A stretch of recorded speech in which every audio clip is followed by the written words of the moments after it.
Thank you, Commissioners. Greg Claxton with the Planning Department. I'll be providing your NashvilleNext update this afternoon. I'm going to be talking through the results of the public review of the preferred future that we've had out for the few months over the holidays. You'll remember that the preferred future is our countywide look at where we grow and where we preserve over the next 25 years. It's rooted in Nashville's current 14 community plans, as well as the past 2 years of engagement with the community through NashvilleNext. From October through January, we asked the public to weigh in, to review it, and let us know if we got it right, if we captured what they were looking for the future of Nashville. Quick summary of the outreach that we did. We had a number of meetings and events throughout the county in October and November. Then we had an online survey available across that whole span of time. And we did a number of what we call book-a-planners, where we go out to different community organizations, present them the overview of the preferred future, and then take their feedback. All told, we had about 2,300 people participate during that time.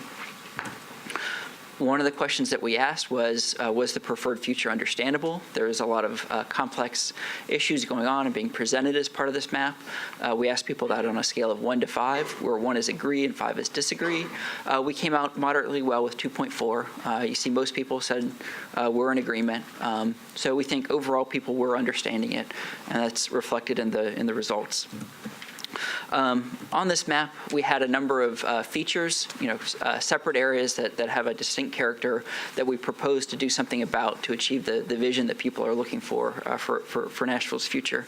And the way that we structured this was for each of these features, we asked for people to tell us whether it was important or not important to do several things to implement it. So, for example, the green network, parks, open space, floodplains, steep slopes, rural areas, those kinds of things. We asked about 6 or 7 different actions that we could take to protect and enhance the green network. And we asked for each one of these, did people think it was important to do, not important to do, or don't do it? So what I'm showing up here is the don't do it results in red, the important in green. And then we also asked people to pick one of these as their priority. You can see that in blue.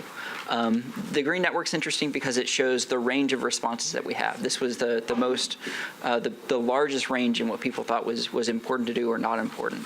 So you can see maintain open space. 97% of people said that was important to do, whereas discourage services in rural areas, only 42% of people.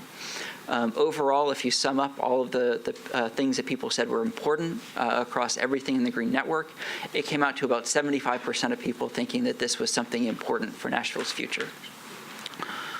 The next one was neighborhoods, predominantly residential areas that we propose to maintain and enhance, but not really fundamentally change the character of over the next 25 years.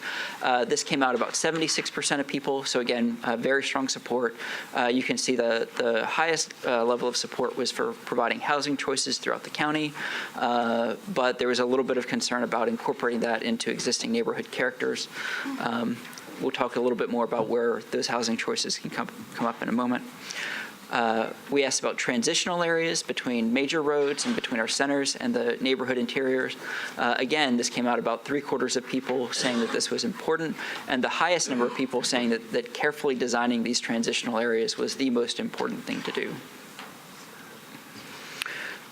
You'll remember that we proposed a series of walkable, active urban and walkable centers throughout the county. We asked about these as well.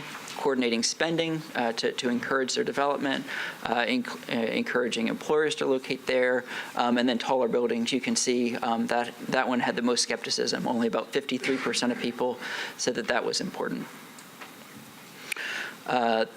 Across all of these actions that we proposed, the most popular one was transit. 81% of people across all of the different things that we included in here felt that the high-capacity transit system was important.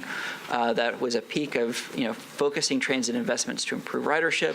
But then you can see dedicated space for transit had the least support, although that still came in at about 71% of people. And then finally, we identified special impact areas, industrial areas, airports, prisons, those kind of things, and basically asked, about locating those sensitively if more of those are needed, and then preserving existing industrial land. And those came in at about in the mid-60s.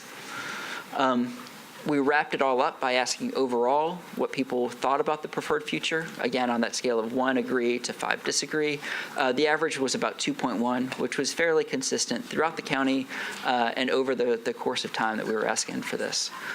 Overall, our sense is that there's a lot of community support for this preferred future. There's a little bit of a few things to continue to refine that we'll be working on as we prepare for the draft plan. We'll also be doing, as part of rolling out the draft plan at the end of March, having a series of more detailed maps. So in addition to what we'll be calling the growth and preservation concept map, we'll have a detailed map on the open space and environmental features that go into the green network, on kind of the transect and character areas we're looking to protect, and then our transportation system with a focus on the road network, walkable and bikeable areas, and that transit network. Thank you very much, and I can take questions.